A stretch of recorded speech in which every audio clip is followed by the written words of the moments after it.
Some of the songs that we were playing, I was seeing if I could try and figure out what color or mood the music might have been, and I tried to play it that way. You guys made them feel totally comfortable about their playing, and they're going to look back on this and say, wow, I was playing with some world-class players, and I was nervous, but I dealt with that, and I was able to forge ahead, and that's kind of a life lesson, not only just a musical lesson.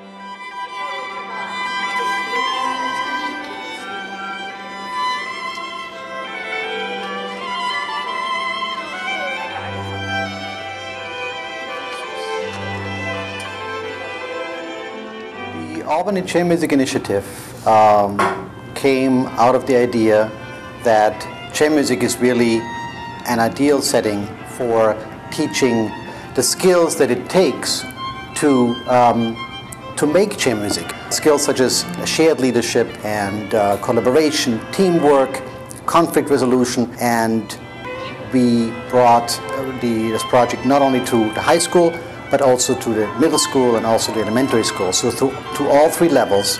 We lose students at the middle school level big time. We're an urban district. We need to keep the kids involved in music. It keeps them off the streets, it keeps them out of gangs, it gives them something to be responsible. I mean, playing an instrument is a responsibility. It teaches dedication, it teaches discipline, and they need it.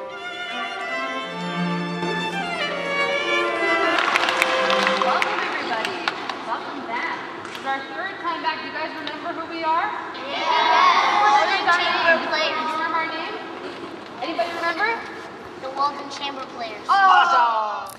Walden Chamber Players was founded in 1997, and we perform all over the United States, and many of our concerts are paired with outreach. This outreach might be in the form of a one-day residency, a week-long residency, and we do this all across the country.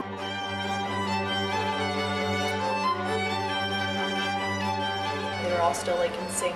So at the high school, we really focus on coaching student ensembles. At the Hackett Middle School, we brought some of those skills that we use in chamber music to the orchestra setting. And at the elementary school, we really introduced the students to, what is chamber music, what are the instruments, who are the musicians, why do we do what we do.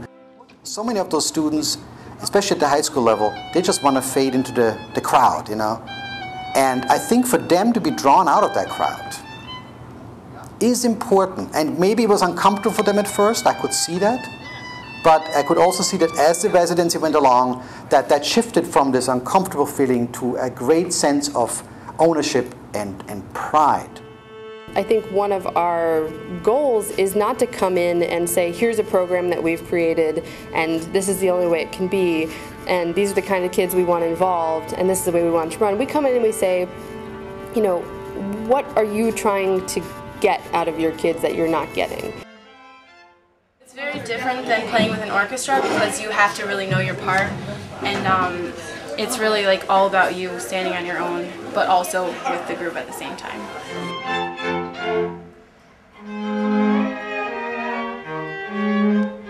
The group of students, they don't normally rehearse together, but also their abilities, say, perhaps aren't what the first ensemble would be, though they're wonderful students and they've been playing for a while, and some of them have, specific things that they haven't mastered yet on their instruments. But when I heard their performance yesterday for the ensemble during sixth period, it was a tremendous change. I saw they had more confidence, they played with dynamics, so I was able to see their musicianship come up, and they were actually proud of what they did. So that was a huge win for us. What is chamber music? Who can tell me what chamber music is? Oh, you right on the end. When you have a big group of people, are we a really big group though? No, not such a big group. It's usually a pretty small group. And who do we not have? There's a conductor. No conductor. That's right. And so we've talked about this a whole bunch. How do we play together when we don't have a conductor? We breathe. What else? You sniff. We sniff. That's kind of part of breathing. What else do we do? You signal. We look at the notes. What else do we look at? We look at each other. And what about this one? Everyone always forgets this one, but it's so important. Yeah, you. we doing with our ears? We're listening to each other. They really kind of dissected chamber music, and we got to learn about all the different parts, about the techniques of playing together and watching each other and listening, and also about the poise of being a musician and how you need to perform and always be aware of how you're even just looking and sitting and playing, and also the responsibility of being in a group where you are the only person playing one part, and that's how it is in chamber music. Yes, much better. The rest is really important. Good. And you know what?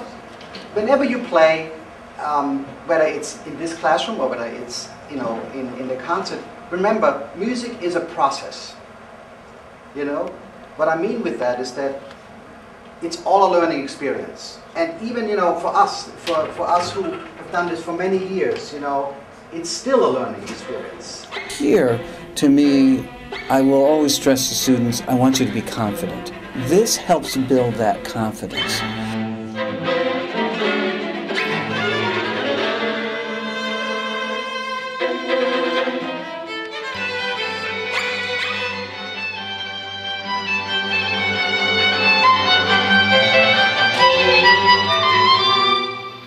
Continued visits from you, it really inspires them to be something. Like I said, I can show them videos and I can play a violin, but it's not the same because as crazy as it sounds, it's not me doing it. Can we practice our bow?